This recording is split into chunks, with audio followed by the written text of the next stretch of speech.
Hi, Miracle Man here today. I just wanted to bring before you, I believe I found some good evidence why the tribulation will start in 2019.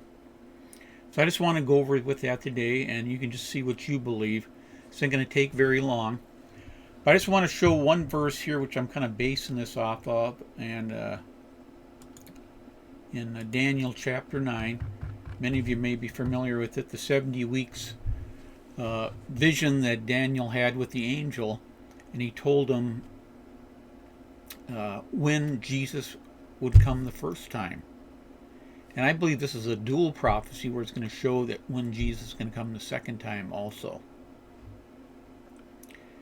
70 weeks are determined upon thy people and upon the holy city to finish the transgression and to make the end of the sins, to make reconciliation for iniquity and to bring in everlasting righteousness, and to seal up the vision and prophecy and to anoint the most holy. Know ye therefore and understand from the going forth of the commandment to restore and to build Jerusalem unto Messiah the Prince. I get the Messiah mentioned from the restoring and building of Jerusalem. Shall be 7 weeks and 62 weeks. The streets shall be built again and the walls even in troublous times. And after 62 weeks the Messiah shall be cut off, but not for himself, and the people of the prince that shall come shall destroy the city and the sanctuary. And the end shall be thereof with a flood, and to the end of the war desolations are determined. So then we see that that's where the Roman Empire came in 70 AD and destroyed Jerusalem. And he shall confirm a covenant with many for 1 week. In the midst of that week he shall cause the sacrifice and oblation to cease. So I believe that's going to be the beast of the beast system here in the end time system, who causes people to worship him, and the false prophet set up the mark of the beast system to get them to worship the beast. I just made up this little chart here just to help us kind of see things a little bit better here on the 70 weeks of Daniel. This I can help explain, and we can kind of see it here right in front of our face. But we can understand that, nobody knows for sure when Jesus is going to come. Even if this was 100% true, we ain't going to know until after it happens. Because a lot of times it's just hindsight. You can tell that prophecy came to pass. But this should be enough here God's given to show us that we're close to the times that are coming. But these weeks here, these are actually years. So each week is 7 years. So we got the 62 and the 7 is 69 weeks. Comes out to, if you multiply 7 times 69, 483 years. So when the decree was given back here by the Babylonian, or whoever's in control there at the time, the empire, they gave that decree, the king. 483 years brings up to Jesus' crucifixion. And I hold to the point of the 7-year tribulation period. And there's going to be a 7-year tribulation. Some think it's 3.5. So they got different decrees that were given by different kings. But I don't really care about that. Just that we're brought up to here. And now we have like a 2 millennial delay, a 2,000-year delay for this prophecy to come to finish off this last week of Daniel. So you have the 69 weeks done. There's supposed to be 70 weeks. We're waiting for that 70th week. And even if the 70th week was completed back then, there's always dual prophecies. So this could have been totally done back then, like some people are saying. But I think there's a second fulfillment of this. So we see here in the UN was given the decree in 11/29/1947 to allow Israel to become a nation in May of 1948. I believe for the decree was given in 47, so I did my count from there. So 62 plus 7, just a plain 69 years, not the Shabu years where it's 7. It's just a single one now. So that brings us up to 2016 here. And let's just go back here before we finish this off here. And then on June 11th, 1967. That's when the Six-Day War was fought. And Israel won that. And I've seen how this works out. I've seen somebody mention this, and it seems to work out. The 7 here, just by itself, and nobody could understand why they did this 62 and 7 separate. I think this is one of the reasons here. And one in the Old Testament, people say it was like, took 49 years from the time the decree was given until Jerusalem was rebuilt, which could be true. But I'm looking here 7 years because Jerusalem didn't control, Israel didn't control all of Jerusalem until this point. So 49 years from 2016, or 49 years from that date, brings us up to 2016 also. So we got these 2 points of reference that are pointing to 2016 as the fulfillment of these 69 years. So that would bring us up to 2017 for when the tribulation should be starting. But as I was praying and fasting about this last year in January of 2016, I went on an extended fast about that and some other things. The Lord revealed to me that there was a 2-year delay. So God just repeats history and over again. What he's done in the past, he does in the future. Like many of you probably heard of that verse in Ecclesiastes 1:9. There's nothing new under the sun. So God just kind of keeps doing things. Things just keep repeating. So we had a 2-year delay, or 2,000-year delay from this first fulfillment before the 70th week of Daniel be fulfilled. So now in this second fulfillment of the prophecy, we're going to get a 2-year delay before the 70th week can be fulfilled. So that would push us up to 2019. So it was supposed to start in 2017. So now we're moving up to 2019. And then 7 years from that would bring us up around 2026 for the return of Jesus Christ. So I just had a couple verses here that kind of shows that we have to be close to the end here, because in Matthew 24:32 through 34, we see, now learn the parable of the fig tree. When its branch is yet tender, we know the fig tree relates to Israel. Putteth forth its leaves, ye know that summer is nigh. So likewise, when ye shall see these things, ye shall know that it's even at the doors. Verily I say unto you, this generation shall not pass till all these things both be fulfilled.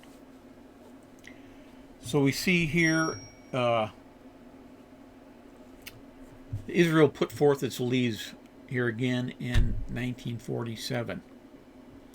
And this generation that was alive, and I think if you look out this word generation, it holds true that it's a generation that was born at this time is going to be able to see these prophecies fulfilled, as it's saying here. And some people have different years and different dates on how long a generation and stuff, but I think this is the one here for us because most people live to be around the 80-year range, at least in the United States here. So, and here's another verse here that kind of goes for it here in Psalm 90:10 about the 80-year thing. The days of our years are 80 years and 10, so it'd be 70, and if by reason of strength they are 80 years, 80 years. Yet this is their strength, labor and sorrow, for soon it shall be cut, and they will fly, and we fly away. So flying away, that's kind of, a lot of people use that term for the rapture, and it would seem to definitely make sense here at the end of these, that we're going to fly away to be with the Lord at the end of the tribulation, not at the beginning. I don't believe in that. And I found another amazing prophecy given by, found here on WorldNet Daily. They were talking about it.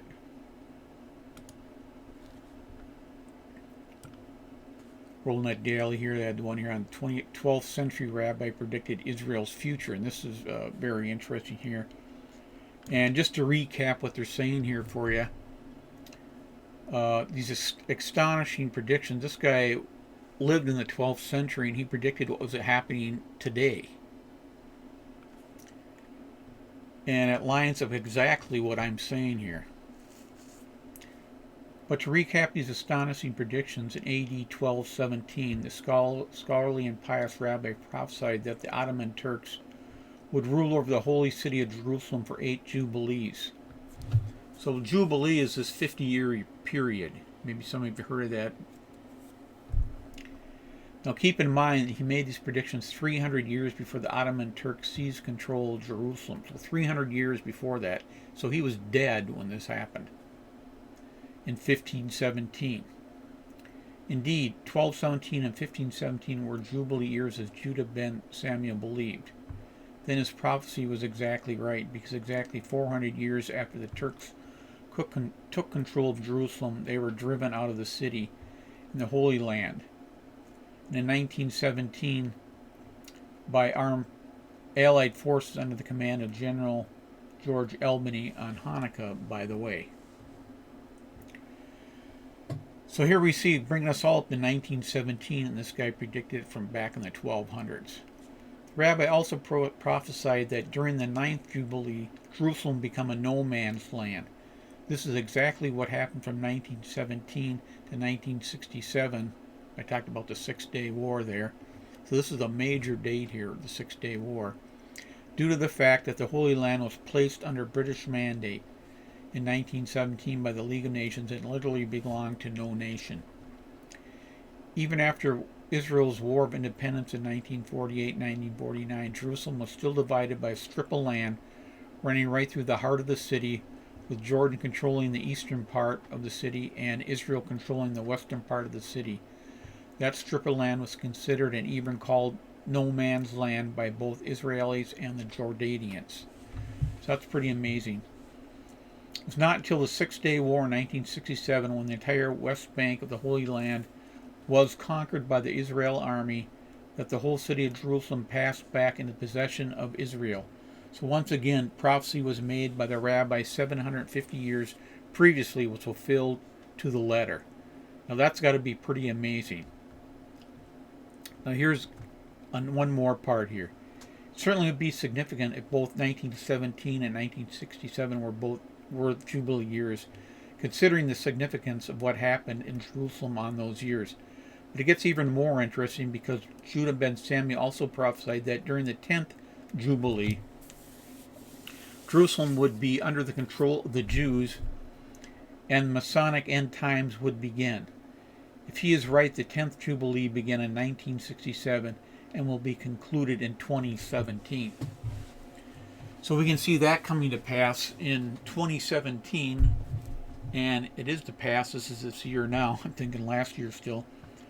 Israel controls Jerusalem in that area now, and we're in the 10th Jubilee. The Bible should be our standard. So these Masonic end times would begin in 2017. So let me finish here. The Bible should be our standard for prophecy and interpretation of prophetic events, said Joseph Farah, editor and founder of WorldNet Daily, upon learning of Judah ben Samuel's predictions in Israel today. But one cannot ignore this 12th century rabbi said and wrote. It's well documented, and I applaud Israel today for bringing it to light. The implications of these predictions is staggering, to say the least. So he said it was in 2017 the end times would begin. So I think that's why you got to use it together with this prophecy, because I don't think the tribulation is going to start this year. 2019 is going to be the year. So it is sort of beginning, but there's going to be a delay, a 2-year delay. And that he didn't get the revelation on that, but we got the revelation on that now. So in 2019, and I think you'll see on things unfold, I don't think you're going to see the revelations, the tribulation start this year either. So we got two more years to wait, or if we're off on this a little bit, it could start 2018, let's say 2020. But I'd say right about then for sure, we're guaranteed the 7-year tribulation is going to start up. If it doesn't, then we can flush this whole 70-week Daniel thing down the toilet, because I can't see how it could be spread out any further or longer than this for this second fulfillment of it. Hey, there's another thing we can look at too here. I found out on the internet here this article. Many of you have probably seen it. The Economist put this out in, I don't know if you can read that, 1988. They're dealing with a one world currency here. Get ready for a one world currency 2018. So we got this to look forward to, because the day I'm doing this here, it's January 19th, 2017. So we're about a year away here from 2018. So Trump got in there. That's kind of like changing maybe things up here, what the one worlders want to do here. So we'll see if they can still keep on track here for 2018 or not. Maybe they'll get bumped up to 2019. Who knows? Maybe they'll do all that at one time. We just got to keep an eye on this world currency crash, getting us all into one world currency. And 10, I don't know if that refers to the coin here. They just put a 10 on there, if it refers to possibly the beast system. It has mentions in 13 and 17 that there's 10 horns on the beast. There's 10 crowns, so there's going to be 10 people ruling along with the beast for 1 hour. Maybe it refers to that. But this is something to look out for. That'll be coming down the pike here if we are actually getting close to the start of the tribulation. We'll have to be moving into this so they can move us into the mark of the beast later down the road, where you can't buy or sell without getting the mark. They're going to have to control the money of the world. So now's the time to prepare yourself with this reprieve that God has given us with Donald Trump to keep the persecution back for a while. If Hillary had gotten there, it definitely would have come on pretty fast. So we can thank God for that. Now the time to just keep your relationship growing with God by spending time in prayer and Bible reading with the Lord. I know a lot of people are under their false assumption that if they're just a church member, they're automatically going to heaven, if they're a Christian. But if you just go to church and you never do nothing with your relationship with God, you're going to be surprised when you die. You're not going to go to heaven. There's plenty of verses to back that up in the Bible. That going to church is not a relationship. It's not even mentioned in the New Testament at all. They did fellowship with the saints, but there's nothing there where they went to church every Sunday or whatever day you go. Relationship with God is a relationship. You actually talk with God, commune with God through His Word, get to know Him. A relationship with God is not going to church every Sunday, listen to your pastor, getting to know your pastor, doing his programs, doing what he wants, giving them money. No, that ain't it. That's all dead works. You got to read the Bible, get revelation from God on it. He'll open your eyes up to the truth. Hey, have a good day. Talk to you later.